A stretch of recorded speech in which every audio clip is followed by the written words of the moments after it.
శ్రీ సచిదానంద సద్గురు సాయినాథ్ మహారాజ్ की जय। శ్రీ సచిదానంద సద్గురు తాజుద్దీన్ బాబా మహారాజ్ की जय। గురుదేవ దత్త సద్గురు శ్రీడి సాయినాథుని యొక్క సాన్నిధ్యంలో ఆచార్య ఇకరా భరద్వాజ మాస్టర్ యొక్క ఆశీస్సులతో ఈరోజు శ్రీ సాయినాథ్ బాబా చరిత్రలోని 4వ అధ్యాయంలో కాలానుగుణ్యమైన మహాత్ముడు అనే అంశం గురించి మనం వివరించుకోబోతున్నాం. కాలానుగుణ్యమైన మహాత్ముడు అంటే ఏ కాలానుసరించి మహాత్ములు అవతరిస్తుంటారు, ఏ ప్రాంతాలలో వారికి ఏమి అందించాలో అనే విషయం భగవంతుడు ఈ మహాత్ముల ద్వారా తెలియజేస్తూ ఉంటారు. అంటే దేశ కాలాలను బట్టి, పరిస్థితులను బట్టి మనం ఏ విధంగా అయితే మన జీవితంలో మార్పులు తెచ్చుకుంటుంటామో అదేవిధంగా మనల్ని సంస్కరించడం కోసంగా ఆ కాలాలను అనుసరించి ఆయా దేశకాల పరిస్థితుల నుంచి, ఆయా దేశకాలాల నాగరికతను, సంస్కృతి నుంచి భగవంతుడు మానవ రూపంలో, మహనీయుల రూపంలో అవతరించి వారిని సరైన మార్గంలో తీర్చిదిద్దడానికి అవతరిస్తారు అని చెబుతుంది మన పురాణాలు కావచ్చు, వేదాలు కావచ్చు. మామూలుగా మానవ చరిత్రను మనం పరిశీలిస్తే మనకు అందులో క్రమం గోచరిస్తుంది. అంటే ఇప్పటి మానవ యొక్క శరీరం నిర్మాణం ఎలా కింద నుంచి ఎలా పైకి వచ్చింది, అమీబా నుంచి వచ్చింది అంటారు, తర్వాత కోతి అంటారు, తర్వాత మన మానవ రూపం ధరించింది అంటారు. అంటే ప్రతి ఒక్కటి కూడా ఒక క్రమ పద్ధతిలో నడుస్తుంది. అది ప్రకృతి అందామా, సృష్టి అందామా. ఇప్పుడు ప్రకృతిలో ఉన్న ప్రతి ఒక్క సూర్యుడు కావచ్చు, చంద్రుడు కావచ్చు, ప్రకృతిలో ఉన్నది వృక్షజాలం కావచ్చు, నదులు కావచ్చు, కొండలు కావచ్చు, సృష్టిలో ఉన్న సూర్య చంద్రాలు కావచ్చు, ఇవన్నీ ఒక క్రమంగానే ఉంటుంది. ఆ క్రమపద్ధతిని మనం చూస్తే తగిన హెచ్చరికలు, జాగ్రత్తలు మనకు స్ఫురిస్తాయి. ఇప్పుడు అన్ని కాలాలు ఉన్నాయి. వేసవి కాలం ఉంది, వర్షాకాలం ఉంది, శీతలకాలం ఉంది. ఆ కాలానికి ఒక హెచ్చరిక, వేసవి అంటే ఎండ తీవ్రతంగా ఉంటుంది కాబట్టి మనం ఏం చేయాలి, బయటికి వెళ్ళినప్పుడు గొడుగు ధరించాలి, పల్సటి దుస్తులు ధరించాలి. అలాగే వర్షాకాలము, ఇల్లుని ఉరవకుండా ముందుగా చూసుకు పెట్టుకోగలగాలి, బయటికి వెళ్ళినప్పుడు గొడుగు తీసుకువెళ్ళగలాలి. అలాగే శీతలకాలం, చలి తట్టుకోవడానికి ఉన్ని దుస్తులు ధరించాలి. అంటే ఒక్కొక్కటి ఆ కాలానికి తగ్గట్టుగా మనం శరీరానికి అవసరమైనవి మనం సమకూర్చుకుంటున్నామా లేదా. అంటే ఏంటి, ప్రతి ఒక్క దాంట్లో కూడా సామరస్యం ఉంటూ ఉంటుంది ఆ తట్టుకు నిలబడడానికి. కొన్ని శతాబ్దాల నుండి క్రమంగా అభివృద్ధి చెందుతున్న దేశాంతర ప్రయాణ సౌకర్యాల వల్ల అంటే ఏంటి, అంతకుముందు నడక, ఆ తర్వాత ఎడ్ల బండి, ఆ తర్వాత మోటార్ కారు, తర్వాత ట్రైను, తర్వాత నౌక, తర్వాత విమానము, ఇలా అన్ని సౌకర్యాలు ఏర్పడడం వల్ల వివిధ దేశస్తులు దగ్గర అవుతున్నాం. ఈ దేశం నుంచి ఆ దేశం వెళ్ళవుతున్నాం, ఆ దేశం నుంచి ఇక్కడికి దగ్గర అవుతున్నాం. మరొక వంక ఏమిటంటే అంతర్జాతీయ భాష, అది ఇంగ్లీష్ అనుకుందాం. అలాగే అనేక గ్రంథాలు అప్పట్లో ఇది బాగా ఉన్నప్పుడు రేడియోలు, ఇప్పుడు టీవీలు, అంతకు మించి స్మార్ట్ ఫోన్లు, ఇలా అనేక సదుపాయాల వల్ల వివిధ దేశాల మతాల వారి మనసులు దగ్గర పడుతున్నాయి. ఇక్కడ మనసులు అంటే వారి అభిప్రాయాలు, వారి సిద్ధాంతాలు. మనకి ఈ స్మార్ట్ ఫోన్ ద్వారా ఈ ప్రపంచానంతా కూడా చూస్తున్నాం. ప్రపంచం అందరికీ వింత విశేషాలు చూస్తున్నాం. ప్రపంచంలో అన్ని ప్రాంతాల్లో నాగరికతను మనం చూస్తున్నాం. దీనివల్ల కూడా మనకి ఏం పొందిందంటే కొంత ఘర్షణ ఏర్పడింది, పోటీలు ఏర్పడింది. దేశాల మధ్య, జాతుల మధ్య, మతాల మధ్య చెలరేగాయి. అయితే ఇవన్నీ చూసిన తర్వాత మానవుడికి విసుగు చెంది సహనం నేర్చుకోవాల్సిన అవసరం ఏర్పడింది. ఎటు జీవించాలి, మనం బతకాలంటే ఏం చేయాలి? ఓర్పు కలిగి ఉండాలి. దెబ్బకి దెబ్బ తీసామనుకోండి, ఏమవుతుంది? వాడు కొట్టాడు, నేను కొట్టాను, ఇద్దరు కొట్టుకున్నాం, నశించాం. ఇంక సమాజం ఎలా ఉంటుంది? అందుకని అన్ని మధ్య కొద్దిగా సహనం చేకూర్చుకోవాల్సిన అవసరం ఏర్పడింది. మన అవసరాల కోసం సాటి వారితో సామరస్యం చేకూర్చుకోసం ప్రారంభించాడు మానవుడు. ఇదే మార్పు బహుశా ఇదే మార్పు పరిమితి స్థాయిలో మన దేశంలో కూడా జరుగుతూనే ఉండవచ్చు. పరిమితి స్థాయిలో, మరి ఎక్కువ కాకుండా పరిమితి స్థాయిలో జరుగుతూ ఉండవచ్చు. మనం చూస్తుంటాం, ఇరానీ యుద్ధాలు జరుగుతాయి. ఇప్పుడు నేడు మన పేపర్లు చూస్తున్నాం, ఇరానీ రెక్కలు ఎదురు చేసుకుంటున్నారు, ఒకరొకరు నాశనం చేసుకుంటున్నారు. 2 ముస్లిం దేశాలు. మరి ఎందుకు వచ్చిందో తెలియదు. ఆధిపత్యం. మన దేశాన్ని వివిధ దేశాల వారు జయించారు. ఆ జాతి వారు మన దేశంలో స్థిరపడ్డారు. అటు మహమ్మదీయులు, ఇటు ఆంగ్లేయులు, ఇటు పోర్చుగీసు వాళ్ళు, అనేక దేశాల వాళ్ళు వచ్చారు, అనేక మతాల వాళ్ళు వచ్చారు, అనేక జాతుల వారు వచ్చారు. మొదట్లో ఏమైంది? ఈ జాతి భేదాలు కలతలకు దారితీశాయి. అంటే విభజించు పాలించు అని వచ్చేసాయి. ఒక పక్క ఒకరేమో జిహాద్ అన్నారు, ఒకరేమో సైతాన్ అన్నారు, ఒకరేమో హిందూ ధర్మ పరిరక్షణ ముసుగులో, సనాతన ధర్మం ముసుగులో ఇతరులను ద్వేషించడం ప్రారంభించారు.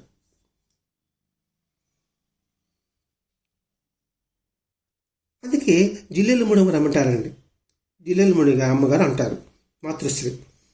ధనం మూలం మిథం జగత్ అని అంటారు. కాదు, తనం మూలం మిథం జగత్. తనం, తను, నేను, నాది, నావి, ఇది ఈ జగత్తంతా కూడా కారణం, అదే మూలమైంది.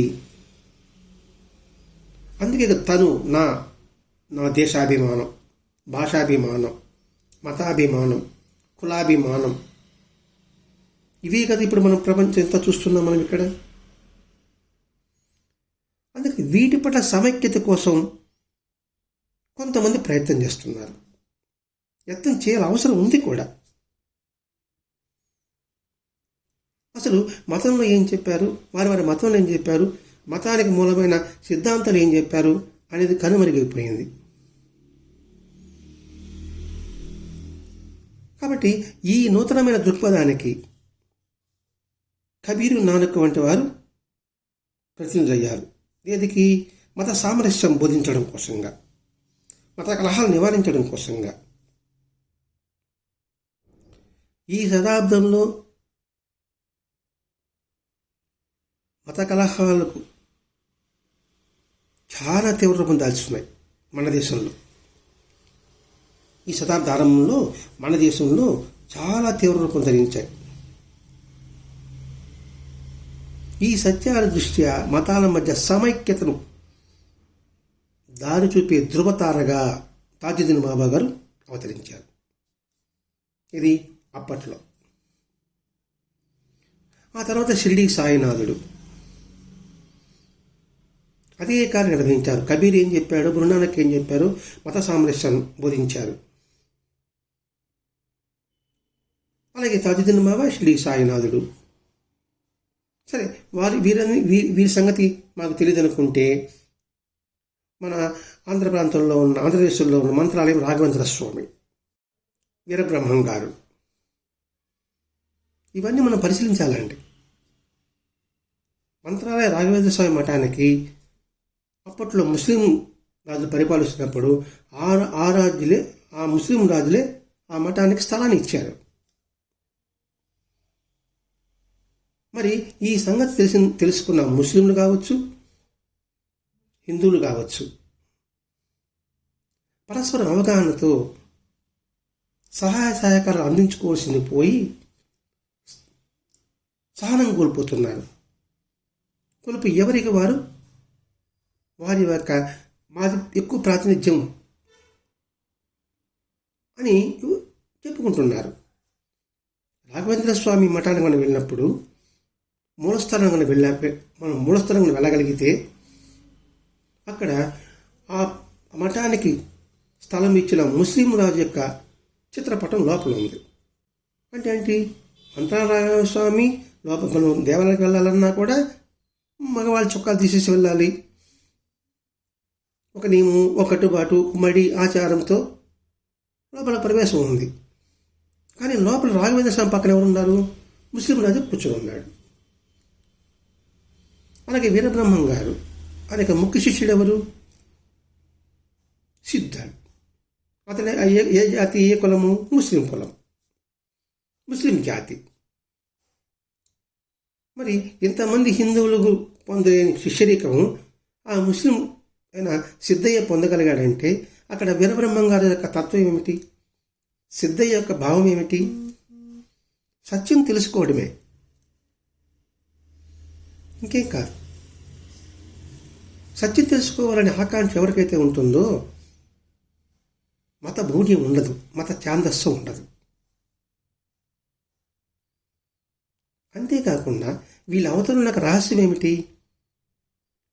మానవులలో మహాత్రిశక్తులు దాగున్నాయి.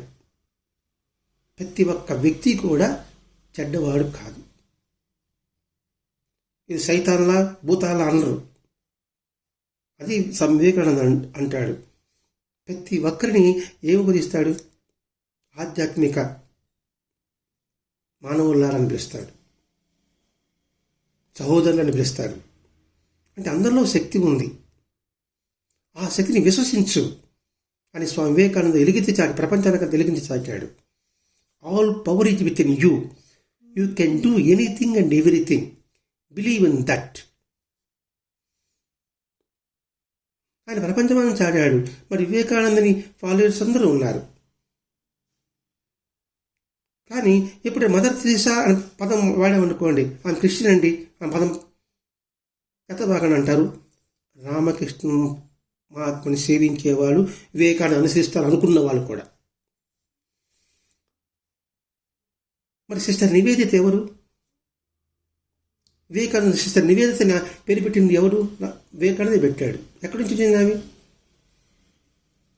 ఇవన్నీ మనం ఆలోచిస్తే మనమందరం ఒక కుటుంబం అనే భావన వృద్ధి చెందుతుంది. ఆ భావన మనలో ఉంది, అది వెలికి రావడం లేదంతే. ఆ వెలికి తీయాలంటే ఉత్తమమైన సంస్కారం కావాలి. ఆ సంస్కారం చేత అవి అభివృద్ధి చెందాలి. అవి అభివృద్ధి చెందడం కోసమే వీరిద్దరు మహాత్ములు నిరూపించారు. ఇది సాయిబాబా కావచ్చు, తాజుద్దీన్ బాబా కావచ్చు, రాఘవేంద్ర స్వామి కావచ్చు, కబీర్ కావచ్చు, నానక్ కావచ్చు, వీరబ్రహ్మం గారు కూడా కావచ్చు. ఏమీ శక్తులు ఉన్నాయి? సమము, దమము, తితీక్షి, ఉపరీతి, శ్రద్ధ, సమాధానము. శమము, దమము, తితీక్ష, ఉపరీతి, శ్రద్ధ, సమాధానం. ఈ 6 శక్తులు నిగూఢంగా ఉన్నాయి. ఈ జగద్గురు ఆదిశంకరాచార్య చెప్పిన మాటేనండి. ఆ శక్తులను బయట రావాలి. అందుకోసంగా వారు మహిమ చేశారు. ఇప్పుడు సాయినాథుడు కావచ్చు, తాజుద్దీన్ బాబా కావచ్చు, మిగతా ఏ మహాత్ములను కావచ్చు, వాళ్ళు మహిమ చేయడం ఉద్దేశం ఏంటంటే మనలో ఉన్న మానవత్వాన్ని మేలుకొల్పి సహజత్వాన్ని తీసుకురావడం కోసంగా వాళ్ళు తీవ్రంగా ప్రయత్నం చేశారు. అన్ని మతాల్లో ఉండే సత్యం ఒకటే, సత్ అయము. ఏదైతే ఉందో అదే ఉంది. అందుకని అసలు నిజమైన తత్వవేత్త బాహ్య ఆడంబరాలకు కానీ, అంధవిశ్వాసానికి కానీ, ఇతర మతాల పట్ల ద్వేషానికి బానిస మాత్రం కాడు. నిజమైన తత్వవేత్త. తత్వవేత్త అంటే ఆలోచించగలిగిన వాడు, వాడు నిజమైన వాడు. వాడికి మత ద్వేషాలు ఉండదు, భేషాజాలు ఉండదు, ఆడంబరాలు ఉండవు. అసలు విశ్వాసం కలిగి ఉంటారు వాళ్ళు. జన్మతః తాజుద్దీన్ బాబా ముస్లిం అయినప్పటికీ హిందువులు ఆయన పరాయవారుగా చూడలేదు. హిందువులు కానీ వారి మతాన్ని కానీ ఇప్పుడు విమర్శించలేదు.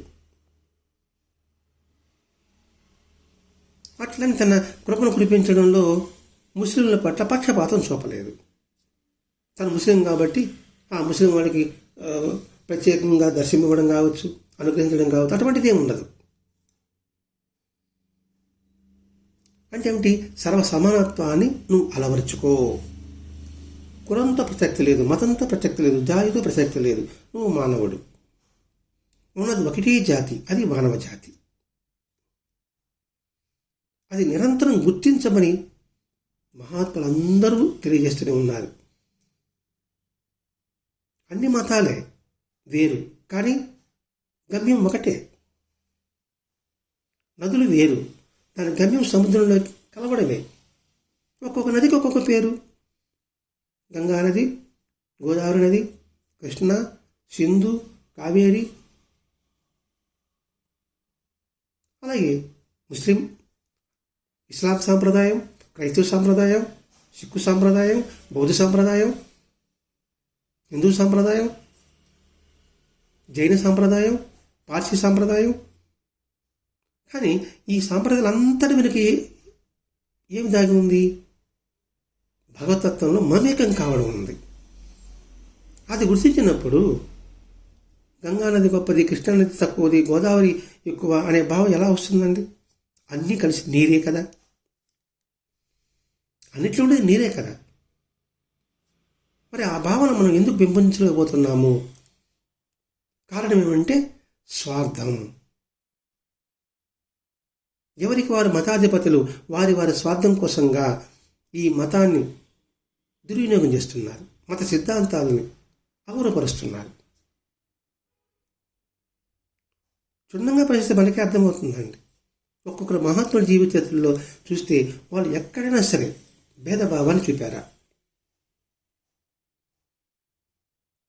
అది మనం గమనించాలి. పలానా మహాత్ముడు భేదభావం చూపించాడండి అని బుద్ధం బట్టి వెతకడం చూద్దాం. ఒకళ్ళు ఉంటే వాడు మహాత్ముడే కాదు, వాడు మానవుడే. ఆ మానవుడు వాడు నిస్వార్థమైన మానవుడు. ఇది తెలియజెప్పడం కోసమే తాజుద్దీన్ బాబా కాలానుగుణ్యమైన మహాత్ముడు. ఇది ఆ నాగపూర్ ప్రాంతంలో, మళ్ళా షిరిడి ప్రాంతంలో సాయినాథుడు, మన దక్షిణ భారతదేశంలో రాఘవేంద్ర స్వామి, వీరబ్రహ్మం గారు, యోగి వేమన, ఎంతమంది లేరండి. ఇలా ఉన్నప్పుడు ఆ ప్రాంతంలో హనుమంతరావు అనే ఒక ఆయన బాబాకి తనగా భక్తుడయ్యాడు. ఇక్కడ భక్తుడైన పదం వాళ్ళ సంపూర్ణంగా శరణాగతుడైనాడు అన్నాడు. కొంతమంది అప్పుడు హరిజనులు ఆశతో ముస్లింలుగా మారి తాజుద్దీన్ బాబా దగ్గర సేవ చేసుకుంటున్నారు. ఎందుకంటే ముస్లిం అయితే తాజుద్దీన్ బాబా ముస్లిం కాబట్టి మనము ముస్లిం అయితే మనకి ఎక్కువ అనుగ్రహం ఉంటుంది కాబోలు అని ఆశతో మతాన్ని మార్చుకున్నారు. అంటే ఇంకొక ఆశ పుడుతుంది, వాళ్ళు హిందువులైనా కూడా మతం మార్చుకున్నారు కదా, వాళ్ళకి అది ఎక్కువ అనుగ్రహం కలుగుతుందేమో, బాబా కలిగిస్తున్నాడేమో అని అనుమానంతో ఈ హనుమంతరావు కూడా మనం కూడా మతం మార్చుకుందాము అనే భావనతో తాజుద్దీన్ బాబా దగ్గరికి దర్శనానికి వెళ్ళాడు. అక్కడికి వెళ్ళగానే తాజుద్దీన్ బాబా ఏదో ఒక పుస్తకం అన్నాడు. అప్పుడు హనుమంతరావు చేతిలో భగవద్గీత పుస్తకం ఉంది. ఆ గ్రంథాన్ని ఇచ్చిన తర్వాత ఆ గ్రంథం తాజుద్దీన్ బాబా అలా తిప్పి చూశాడు, పేజీని తిప్పాడు. అన్ని చూపిస్తూ, అరే ఏమిటి, మనం ఇందులో కూడా ఉన్నామే, పదం చూడు, మనం ఇందులో కూడా ఉన్నామే. మనమన్న పదం వాడండి, నేనన్న పదం వాడాలి అక్కడ. మనం ఇందులో కూడా ఉన్నామే అంటూ హనుమంతరావుకి ఆ గ్రంథాన్ని ఇచ్చాడు.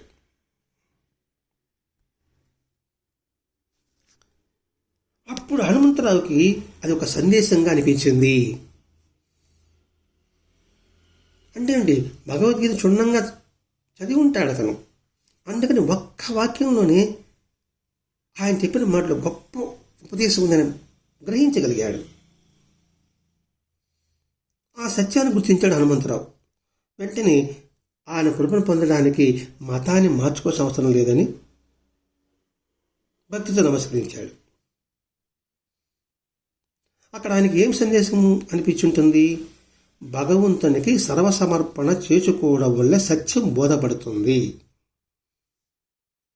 ఈ ధర్మాన్ని మహమ్మదీయ మతంలోనే కాకుండా హిందూ మతం గ్రంథంలో కూడా భగవద్గీత చెప్పబడి ఉంది అనే విషయాన్ని గుర్తించారండి. భగవంతునికి సర్వసమర్పణ చేసుకోవడం వల్లనే నీకు సత్యం బోధపడుతుంది, లేకపోతే గోచరం అవుతుంది, లేకపోతే దర్శనం అవుతుంది. అందుకని భగవద్గీతలో 4వ అధ్యాయం 34వ శ్లోకాన్ని షిరిడీ సాయినాథుడు ప్రత్యేకంగా దానికి అద్భుతమైన వ్యాఖ్యానం ఇచ్చాడు. తద్దితి ప్రణిప్రాతేన పరిప్రశ్నేని సేవయ ఉపదేశ జ్ఞానం జ్ఞాన తత్వదర్శన. జ్ఞాన తత్వదర్శనను నువ్వు ఆశ్రయించవలసిందే. అది ఎప్పుడైతే పోతుంది? మరి మహమ్మదీ మతంలో కూడా అదే చెప్పబడి ఉంది. అందుకని ఇక్కడ ఆయన తన భక్తులందరికీ ఏ మతానికి చెందిన వారని ఆ మత ధర్మాలనే పాటించమని చెప్పాడు తాజుద్దీన్ బాబా. అలాగే షిరిడీ సాయినాథుడు ఎవరు ఇష్టదైవాన్ని ఆ ఇష్టదైవాన్ని ఆరాధించమన్నాడు, ఆ ఇష్టదైవాన్ని పూజించమన్నాడు. అంతేగాని నన్నే పూజించని షిరిడీ సాయినాథుడు చెప్పలేదు, తాజుద్దీన్ బాబా చెప్పలేదు. కాబట్టి ఏదైనా తన అనుగ్రహం కోసంగా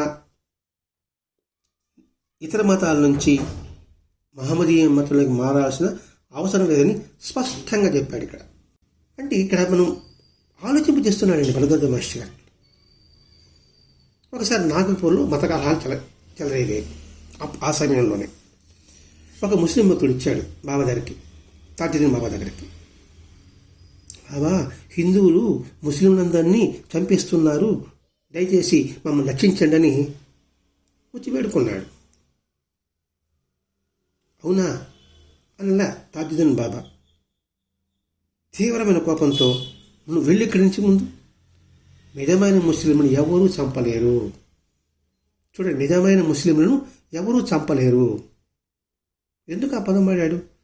నిజమైన ముస్లింకి యొక్క ధర్మం ఏంటి? వాడు అంతటా అన్నిట్లోనూ ఒకే భగవతత్వాన్ని దర్శించేవాడిని వాడిని ఎవరు చంపుతాడు? వాళ్ళ సహనం ఉంటుంది, సామరస్యం ఉంటుంది, ప్రేమ ఉంటుంది, దయ ఉంటుంది. ప్రేమతో దయతో ఉండేవాడిని చూడడం కొడతాడా? నువ్వు తిడితే వాడు తిడతాడు, నువ్వు కోపం చేసుకుంటే వాడు కోపం చేసుకుంటాడు. అది పైకి కావచ్చు, ఆంతరంగా కూడా కావచ్చు.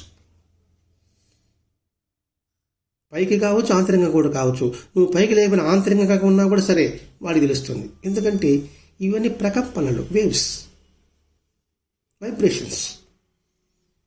ఎలా అంటే మనం ఎక్కడికి పోతూ ఉంటాం అనుకోండి, పక్కన కోతి పోతూ ఉంటుంది అనుకోండి, దాన్ని పట్టించుకోకుండా మామూలుగా పోతే ఆ కోతి మనల్ని ఏం చేయదు. ఆ కోతి చూస్తేనే నన్ను కొట్టాలి, అది నన్ను పడుతుందేమో అని ఎప్పుడైతే నా మనసులో భావన వస్తుందో అప్పుడే కోతి గుర్రు అంటుంది. అంటే మన పైకి ఏమో చేయకుండా అనలేదు, కానీ మనసులో దాన్ని పట్ల ప్రతీకారం కొట్టాలి అనే భావన వచ్చింది కదండి. అందుకని చెప్తున్నాడు, నిజమైన ముస్లింలు ఎవరు చంపలేరు. ఈ బాబా చెప్పిన మాటల్లో మనకు అర్థం స్పష్టంగా ఉందండి. ఎందుకంటే మహమ్మద్ ప్రవక్త ఏం చెప్పాడు? అల్లాను దృఢంగా నమ్మిన వారికి, ఎటువంటి కష్టాలను ఓర్చుకునే వారికి వాడు ఆ మతానికే వన్నె తెచ్చేవాడు. ఇది ముస్లిం మతానికే వన్నె తెచ్చేవాడు. మిగిలిన వారంతా పాపాత్ములు. వారంతా ముస్లిం అని పిలవడానికి కూడా అర్హత లేనివారు. ఇదే విషయం మనకు బాబా చేతిలో వస్తుందండి. ఒక హాజీ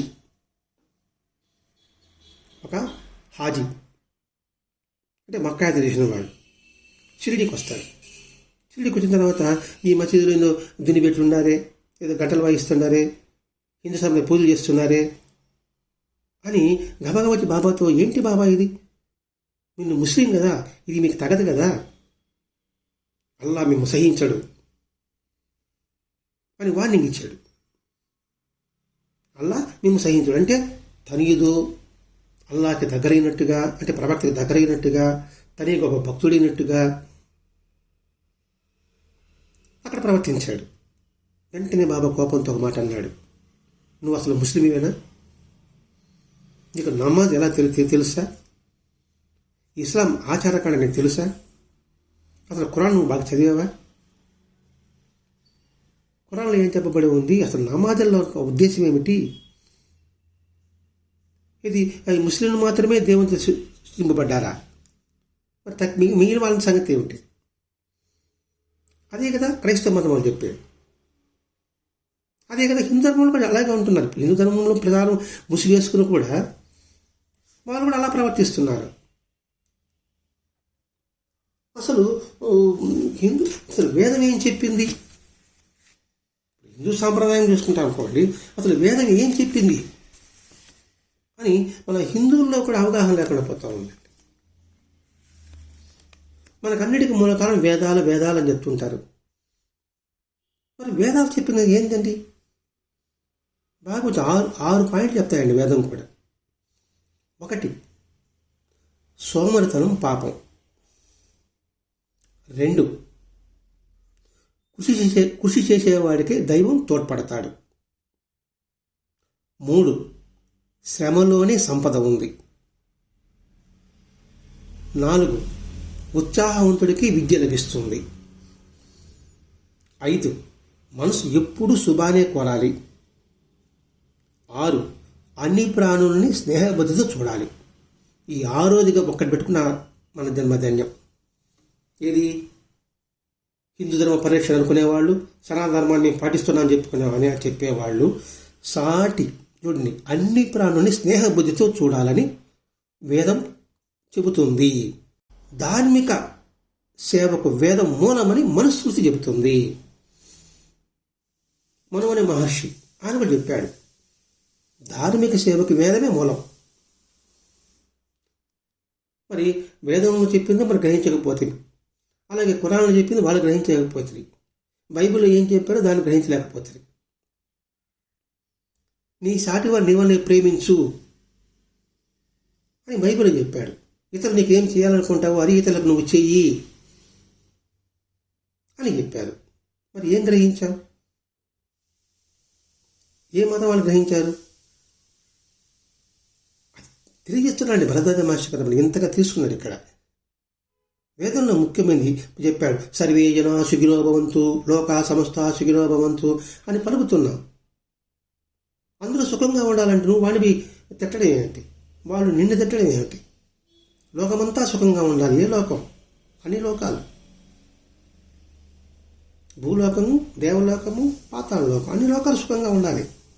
అన్ని లోకాలు సుఖంగా ఉండాలంటే అన్ని ప్రాణుల పట్ల నువ్వు స్నేహబద్ధతో ఉండాలి. అన్ని ప్రాణులను సంరక్షించాలి.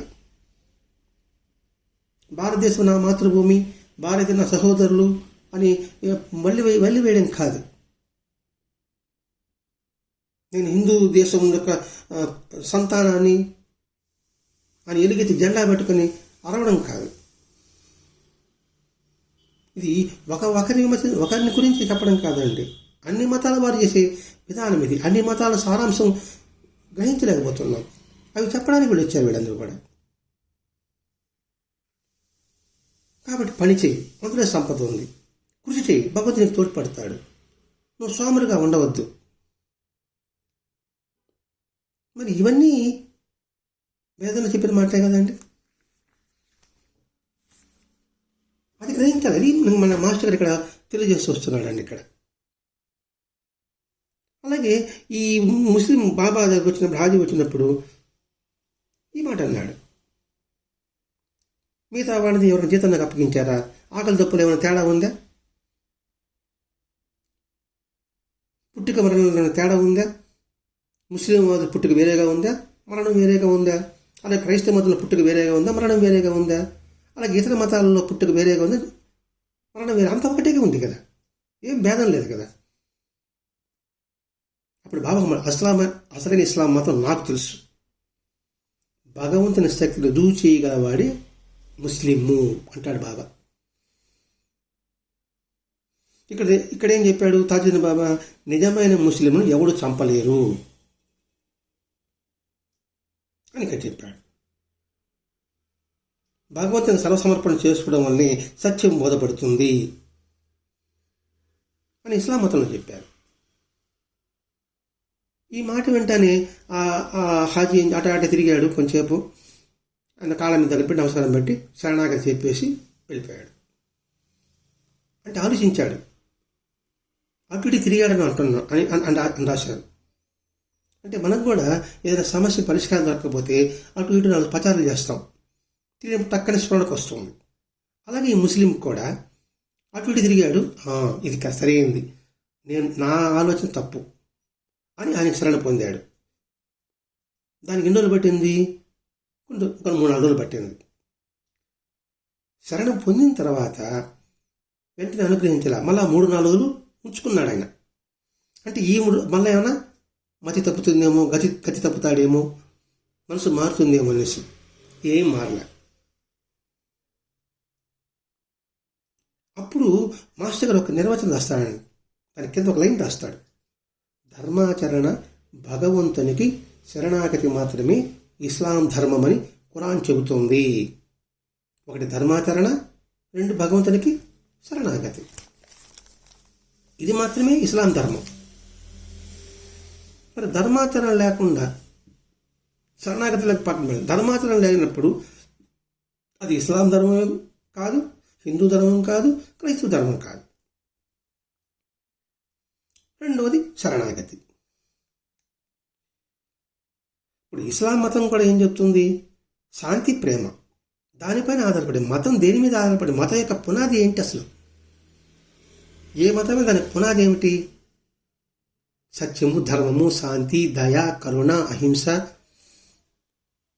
జాలి, ఏ పదాలన్నా వాడుకోండి. ఈ పదాల మీదనే మతం అనే భవనం నిలబడుతుంది. ఇందులో ఏది ఒకటి తగ్గినా భవనం కూలిపోతుంది. అంతేగాని హింస కాదు, బలవంతంగా మతంలోకి రప్పించుకోవడం కాదు. అది మనం గమనించాలి ఇక్కడ. కానీ హింసా ప్రవృత్తి ప్రబలుతుంది ఈనాడు మన దేశంలో. మనం చూస్తూనే ఉన్నాం. మతం ఎందుకు వచ్చి? మతం ఒక ఆలంబనం మాత్రమే. అంటే నిచ్చెన లాంటిది. శిఖరానికి ఎక్కాలంటే నిచ్చెన లాంటిది. గమ్యస్థానం మాత్రం భగవంతుని చేరడమే. ఇప్పుడు తిరుమలకి ఎన్ని దారులు ఉన్నాయి?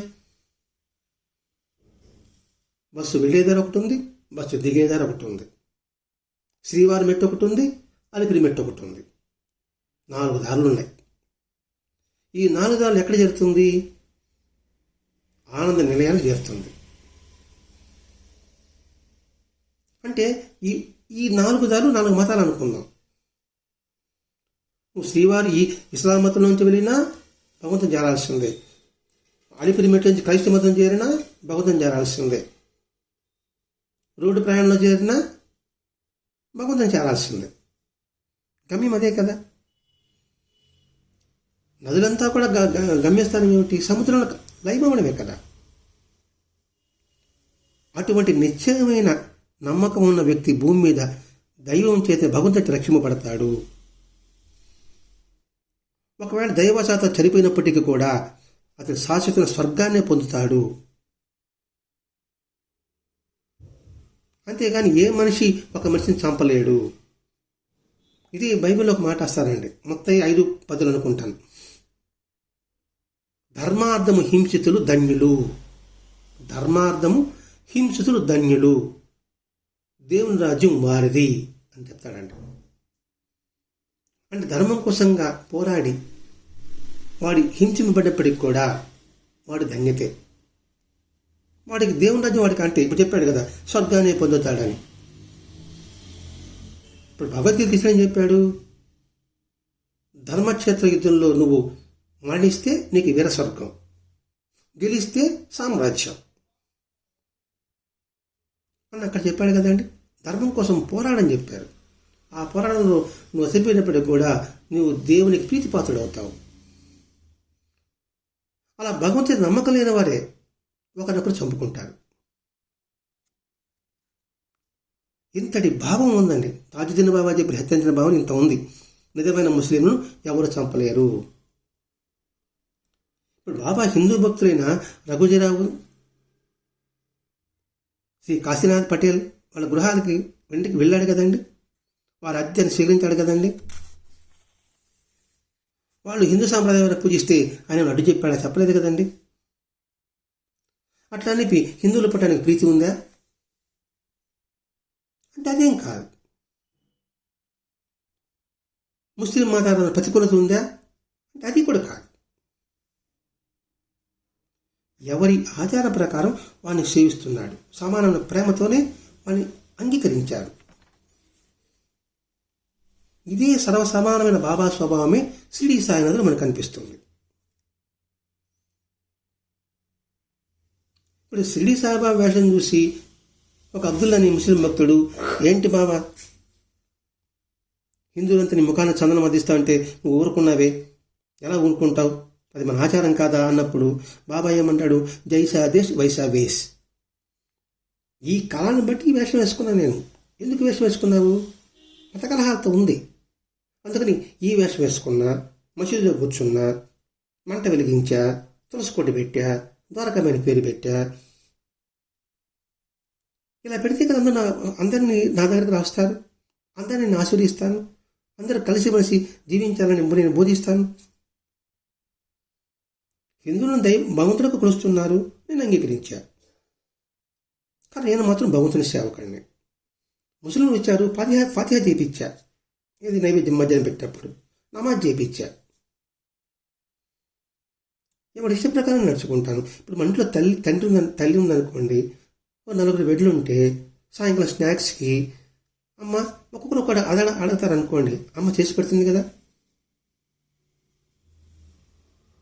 అట్లాగే ఎవరు భగవంతుడు చేసినప్పుడు ఆయన అంగీకరిస్తాడు. తల్లిదండ్రులకి మనమే అంగీకరించినప్పుడు ఇంకా సృష్టికి తండ్రి అయిన భగవంతుడు అంగీకరించడా? ఇంతకు మనం వివరించుకున్నాం మొన్న పోయిన వార సత్సంగంలో. రఘుజీరావు భవనంలో తాజుద్దీన్ బాబు ఉన్నప్పుడు ఆ భవనం నుంచి ఆయన తీసుకువెళ్ళాలి ముస్లింలు అనుకున్నప్పుడు తాజుద్దీన్ బాబు ఏం చెప్పాడు, నన్ను ఇక్కడి నుంచి ఎవరు తీసుకువెళ్ళగలరు, ఎవరు తీసుకువెళ్ళలేరు, లక్షలాది సంవత్సరాలు నేను ఈ భవనంలోనే బస చేస్తానన్నాడు. వాగ్దానం చేశాడు కదా. అలాగే తాజుద్దీన్ బాబా శరీరం వదిలిపెట్టినప్పుడు ఇత్వార్ అంటే ఆ ప్రాంతంలో ఒక ప్రాంతం, అక్కడ పాండురంగ దేవాలయం ఉంటే అక్కడ విటలు పాండురంగుడు రుక్మిణి విగ్రహాల నుంచి కన్నీరు గారింది 12 గంటల సేపు. అది ఈవినింగ్ న్యూస్ అనిగా ఆంధ్రపత్రిక 1922 సంవత్సరంలో ఆగస్టు నెల సంవత్సరంలో వాళ్ళు ప్రచురించారు, స్వయంగా చూశామని చెప్పారు. ఆంధ్రపత్రిక వివరిస్తుంది, సాక్షాత్ శ్రీరాముడే తాజుద్దీన్ బాబా అవతరించి ధర్మకాన్ని నెరవేర్చారని రాస్తారు. ఆ పత్రికలో ఉంటాయండి, వెతికితే. అది కొన్ని 100 సంవత్సరాలు అవచ్చు కాక అంతే. ఇప్పుడు గూగుల్లో కూడా ఏదైనా వస్తుంది కదండి. కాబట్టి ఇక్కడ తాజుద్దీన్ బాబా మత సంకరాన్ని ప్రోత్సహించలేదు, మత విభేదాలకు అతీతమైన స్థితిలో ఉన్నాడు.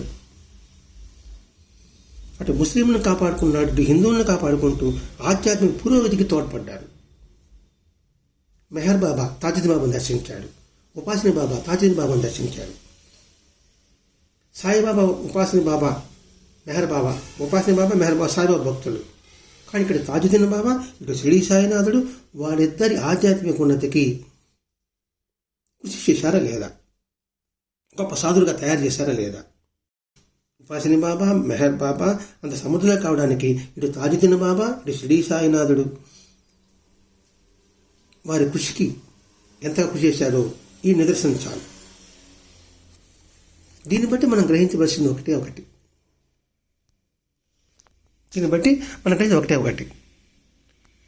నిరంతరము మత సామరస్యంతో సహనంతో మన జీవితాన్ని గడపవలే. సర్వ సౌభ్రతత్వం నెలకొల్పవలే. అందరూ భగవంతుని యొక్క సంతానమని భావించవలే. అందుకే మన సాంప్రదాయంలో వసుదైక కుటుంబం అనే పదం వాడతారు. ఆ పదాలు వల్లించడం కాదు, చిన్నప్పటి నుంచి భారతదేశం నా మాతృభూమి, భారతీయుల సహోదరులు అని పలకడం కాదు. ఆ భావన దృఢంగా నిలుపుకోవడానికి మనందరం కృషి చేయాలి. ఇతర సంగతి పక్కన పెడదాం. మన వరకు మనకి ఇతరుల పట్ల ద్వేషభావం కలిగి ఉండకుండా మనందరం ఒక కుటుంబం అనే భావంతో వెలగాలని ప్రసాద మాస్టర్ గారి యొక్క ఆకాంక్ష. దానికి సత్సంగం ఎంతో ఆలంబనంగా ఉంటుంది, సాధనగా ఉంటుందని మాస్టర్ గారు ఈ సత్సంగాన్ని ఒక ఆయుధంగా తీసుకున్నారు. అందుకే భరద్వాజ మాస్టర్ గారు మనకి అనేకమైన మహాత్మ చరిత్ర గ్రంథాలు మనకు అందించాడు. ఏదో ఒక భావచరిత్ర పట్టుకొని గురుచరిత్ర పట్టుకొని చెప్పలేదు ఆయన. అన్ని మహాత్ముల చరిత్రలు పారాయణ చేయండి, అన్ని మహాత్ములు సత్సంగం చెప్పుకోండి, అన్ని మహాత్ములు సద్గోష చేసుకోండి. అప్పుడేమవుతుంది, మీలో సంస్కారం బలపడుతుంది, దృఢపడుతుంది. ఆ బలము దృఢము జన్మజన్మలకి సంస్కారం మన వెంటే వస్తుంది. అలా వెంట వచ్చినప్పుడు జన్మజన్మలకి మన మహాత్ముల యొక్క అనుగ్రహం ఆశీస్సులు మనకి తప్పక లభిస్తాయి అనే విషయం భరద్వాజ మాస్టర్ గారు మనకి ఈరోజు ఈ తాజుద్దీన్ బాబా జీవితంలో అనుగుణమైన మహాత్ముడు అనే అధ్యాయం ద్వారా మనకి సందేశం ఇచ్చాడు. కాబట్టి ఆ సందేశాన్ని మన ఆదేశంగా ఉపదేశంగా చేసుకుంటూ మన జీవనశైలిని మార్చుకుంటూ పరుల హితం కోసం మనం జీవిస్తూ మనం సంస్కరించుకుంటూ వారి పాదార విందాలకి హృదయపూర్వక నమస్సులు తెలియజేసుకుంటూ స్వస్తి. శ్రీ సచ్చిదానంద సద్గురు సాయినాథ్ మహారాజ్ కీ జై. శ్రీ సచ్చిదానంద సద్గురు తాజుద్దీన్ బాబా మహారాజ్ కీ జై. శ్రీ సచ్చిదానంద సద్గురు భరద్వాజ్ మహారాజ్ కీ జై. గురుదేవ దత్త.